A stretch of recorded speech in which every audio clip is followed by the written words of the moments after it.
মহাজাতিনগর সার্বজনীন দুর্গোৎসব প্রাঙ্গণে উপস্থিত সকল দর্শক মণ্ডলীকে আমরা জানাই শুভ শারদীয়ার প্রীতি শুভেচ্ছা এবং আন্তরিক অভিনন্দন।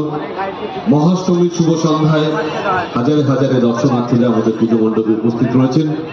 আপনাদের সকলকে আমরা মহাজাতিনগর সার্বজনীন দুর্গোৎসব কমিটির পক্ষ থেকে শুভ শারদীয়ার প্রীতি শুভেচ্ছা এবং আন্তরিক অভিনন্দন।